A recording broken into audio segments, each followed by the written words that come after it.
Dear students, अस्सलाम वालेकुम। हमारा आज का टॉपिक है डायमेंशन फॉर क्लास 11th।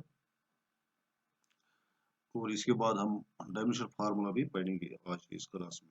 और जो डायमेंशन इक्वेशन है वो दूसरे क्लास में पढ़ेंगे। तो what are dimensions? The dimensions of physical quantity are defined as the powers to which the fundamental units of mass, length, and time have to be raised to represent a derived unit of the quantity completely.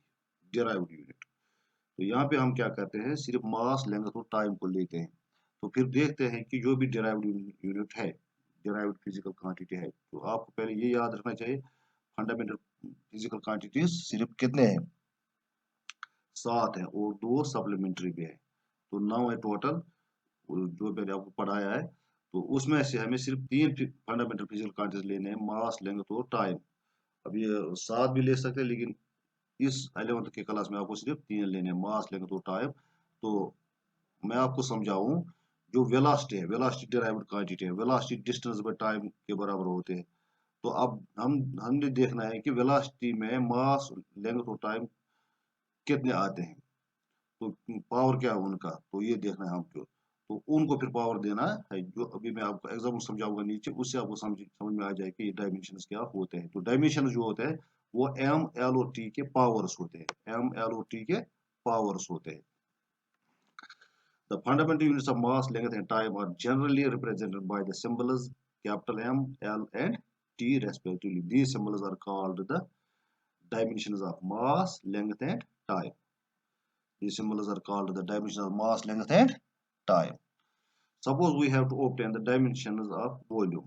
Volume is a derived physical quantity. Remember this thing. Volume जो है वो derived physical quantity, fundamental physical quantity नहीं है। जितने भी physical quantities आप देखोगे वो सब derived होंगे, except जो 7 मैंने आपको बताए हैं। जो सिर्फ 7 physical quantities है वो fundamental physical quantities, बाकी सब derived physical quantities है।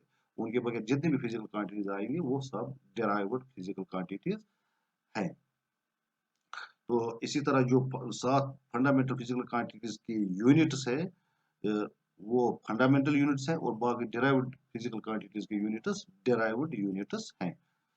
तो यहाँ पे आप देखिए, वॉल्यूम जो है वो किसके बराबर होता है? अगर हम क्यूब को लेंगे या क्यूबॉइड को लेंगे, जो कमरा हमारा है, तो वहां पे उसका वॉल्यूम जो है वो length into breadth into height के बराबर है। तो इसका मतलब है जो लेंथ है वो भी एल है, ब्रेड भी एल है, और हाइट भी एल है, क्योंकि हमें सिर्फ एम, एल और टी देखना है। ब्रेड को आप मास नहीं बोल सकते, हाइट को आप मास या टाइम नहीं बोल सकते हैं। जो लेंथ है वो एल है, ब्रेड भी एल ही है, क्योंकि हमें देखना है एम कितने हैं, एल कितने और टी कितने हैं।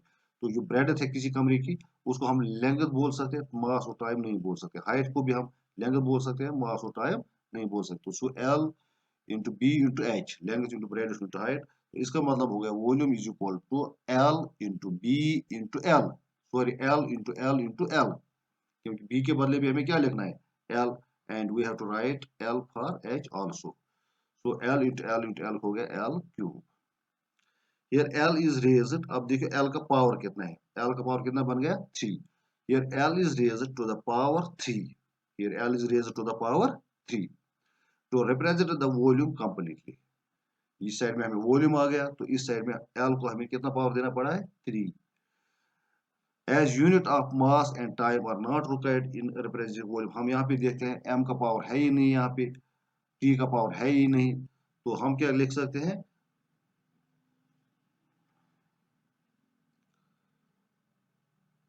तो volume therefore volume is equal to M raised to power 0, L raised to power 0, sorry 3, and T raised to power 0। here volume has zero dimensions in mass, volume has 0 dimension power. जो dimension का मतलब होता है क्या, power क्या है M का, M का पावर यहाँ पे 0 है, तो 0 dimension mass, 3 dimension in length, length में पावर कितना है 3, एंड 0 डायमेंशन इन टाइम। तो अगर आपसे कोई पूछेगा what are the dimensions of volume, तो क्या बोलना है, 0 dimension in mass, 3 dimension in length L, and 0 dimension in time T.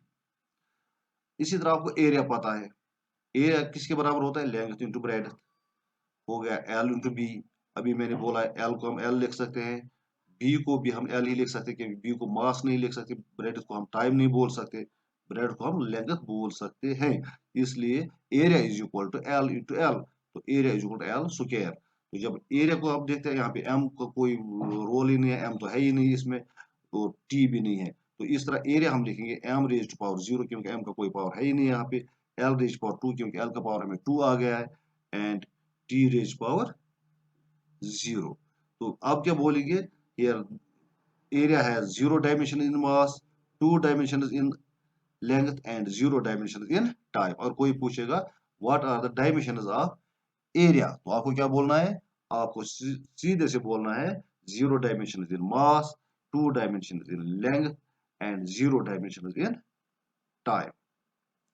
अब एक और एग्जांपल ले लीजिए डेंसिटी का।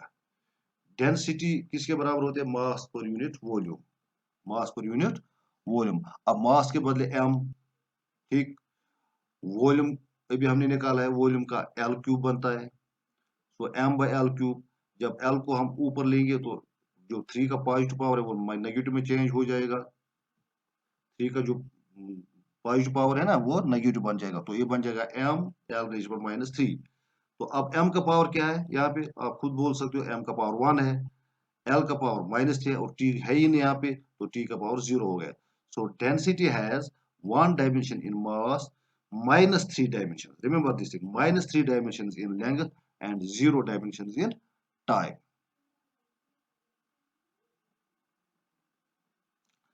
अब एक और एग्जांपल लेंगे हम, फोर्स। फोर्स किसके बराबर होता है, मास इंटू एक्सेलरेशन। फोर्स किसके बराबर होता है, मास इंटू एक्सेलरेशन। अब एक्सेलरेशन किसके बराबर होता है, velocity by time. So force को हम लिखते हैं mass into velocity by time. अभी वेलोसिटी को भी हमें चेंज करना पड़ेगा, तो ये हो गया mass by time into velocity. अब वेलोसिटी किसके बराबर है, distance by time. So mass by time into distance by time. तो ये किसके बराबर बन जाएगा, अब देखना है, ये हो गया हमें फंडामेंटल क्वांटिटी। तो मास के बदले हम एम लिख सकते हैं, टाइम के बदले कैपिटल टी लिख सकते हैं, और डिस्टेंस, डिस्टेंस को क्या बोलोगे आप, मास बोलोगे, लेंथ बोलोगे या टाइम बोलोगे, डिस्टेंस को आप बहरहाल लेंथ ही बोलोगे। तो डिस्टेंस के बदले एल लिखेंगे, क्या लिखेंगे, डिस्टेंस के बदले एल लिखेंगे। So force is equal to M by T into L by T. So ये बन जाएगा हमारा M L by T square, T into T कितना बन जाएगा, टी स्क्वायर। तो वो बन जाएगा एम एल टी, जब टी को ऊपर लेंगे स्क्वायर को, तो ये बन जाएगा एम एल टी रेज पर -2। तो इस तरह से हमारी जो डायमेंशन फार्मूला फोर्स की बनते हैं वो बनते हैं एम रेज पर 1, एल रेज पर 1, टी रेज पर -2। सो अगर आपसे कोई पूछेगा what are the dimensions of force, क्या बोलोगे, force has 1 dimension in mass, 1 dimension in length and -2 dimension in time. In general, अगर हम general formula बनाएंगे, if a derived unit depends upon the pth, qth and rth powers of fundamental units of mass, length and time respectively, then its dimensions are p in mass, q in length and r in time.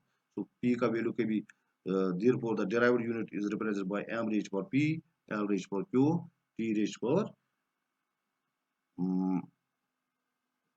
n है शायद, r, t raised power r। तो इसका मतलब हो गया कोई भी जो डेराइव्ड फिजिकल क्वांटिटी होगी उसकी डायमेंशन जो है p इन मास है, q इन लेंथ है, t r इन टाइम।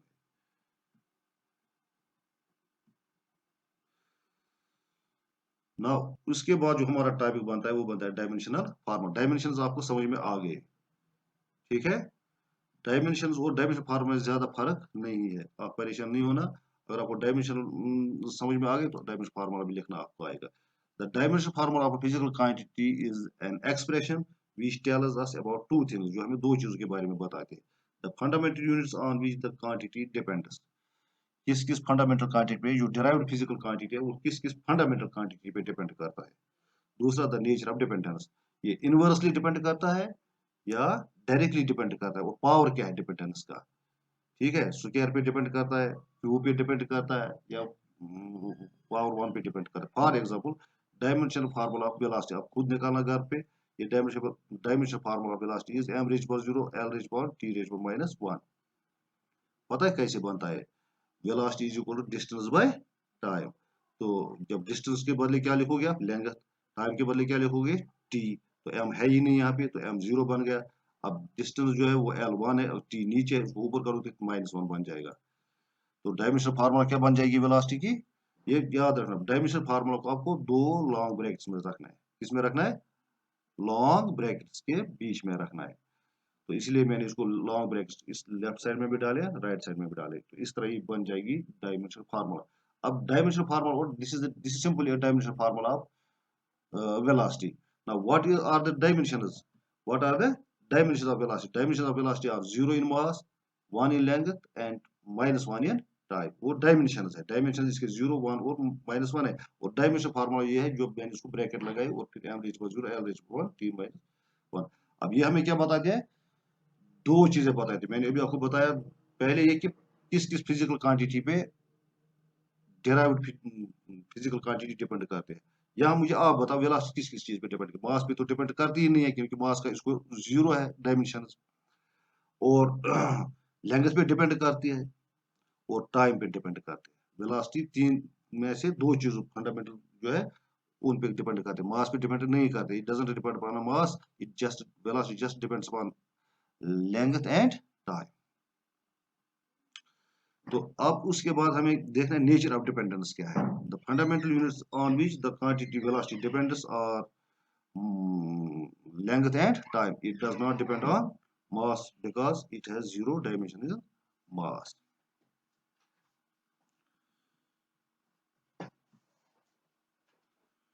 अब नेचर ऑफ डिपेंडेंस क्या है? Nature of dependence is that velocity varies directly as unit of mass and inversely as unit of time. ये डायरेक्टली डिपेंड करता है किस पे? Directly unit of distance, length and inversely as unit of time. Similarly, the dimension formula of force is m raised to power 1, l raised to power 1, t raised to power -2, जो हमने अभी निकाला है। ठीक है? तो अब ये डायमेंशन फार्मूला, तो फोर्स के डायमेंशंस क्या है? 1 इन मास, 1 इन लेंथ है, -2 इन टाइम। वो डायमेंशंस है। डायमेंशन फार्मूला ये जब ब्रैकेट में हम डालते हैं इसको, फिर लिखते हैं m रेज पर 1, l रेज पर 1, t रेज पर -2, ये होगी डायमेंशनल फार्मूला। तो the fundamental units on which the quantity force, physical quantity, derived physical quantity force depends are mass, length and time. ये तीनों चीजों पे डिपेंड करता है। फोर्स तीनों चीजों पे, मास पे भी डिपेंड करता है क्योंकि उसका डायमेंशन 1 है, लेंथ पर भी उसको डायमेंशन 1 है और टाइम पर भी। अब नेचर ऑफ डिपेंडेंस क्या है? It varies directly as unit of mass, directly as unit of length, but inversely as unit of time, क्योंकि माइनस पावर है। तो इंशाल्लाह अब जो डायमेंशनल इक्वेशन है ये हम कल पढ़ेंगे। Thank you for watching.